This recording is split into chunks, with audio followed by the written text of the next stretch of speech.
What's up, everybody? Welcome back to the Guns of Payday 2. I hope you guys are doing well. It is Saturday here for me, so I'm kicking it back, taking it easy. Now, let's go ahead and get started. Today we're going to be talking about the AK.762 rifle, as my character is holding here.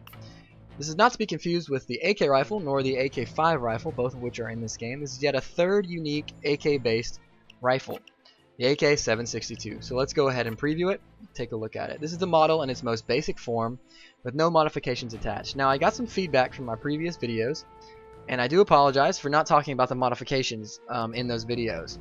So from here on out, I will be discussing a couple key modifications for each weapon that I think benefit the weapon the most. That being said, this is the weapon without any modifications. Now, if you're noticing this looks familiar, you would be right on track. This weapon was based upon an iteration of the AK-47 rifle.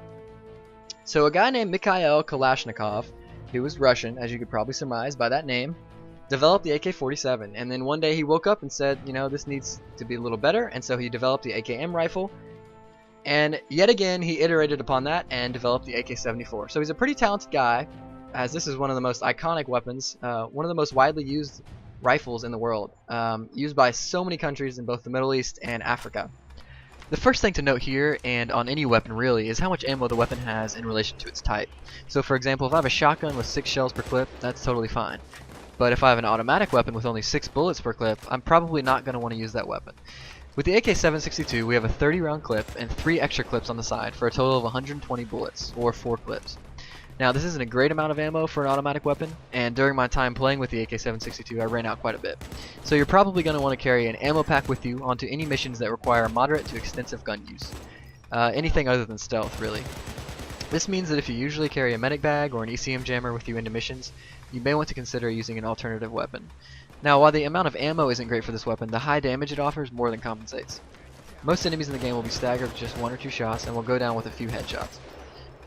Due to the extremely high recoil, however, stability on this gun without modifications will be your biggest enemy. You're going to want to fire in short bursts of 3 to 4 bullets. This will keep you on target and conserve your limited ammunition. Now, let's take a look at the AK-762 with a few mods attached. So, there are many mods available, but here I'm only going to talk about the ones that I think are best. Now keep in mind, much of this is preference. Many of the mods in Payday 2 are comparable in functionality and differ mainly in appearance. That being said, for this gun I've chosen 2 mods to discuss specifically. The grip mod, called the Tactical Russian, and the Skeletal Stock.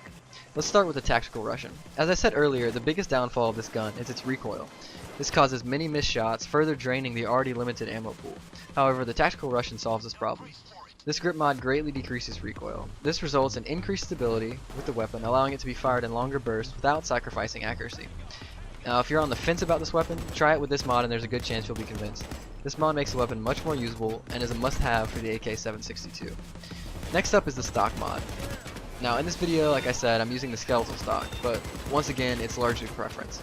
The other stock that's comparable with the skeletal stock is called the tactical stock. The stats do differ a bit, but I think in the end they balance out. Either stock you use will decrease recoil a bit and gain you even greater stability, making them each very useful.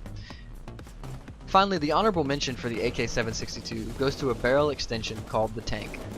Now, if you have an Enforcer style approach to the game, you'll love the increased damage and reduced recoil that this mod offers. Alright, well that covers the AK-762 rifle, as well as my favorite mods for it. I hope you all enjoyed the video, and if you did, feel free to like it and subscribe. Thanks a lot for watching, and have a great day.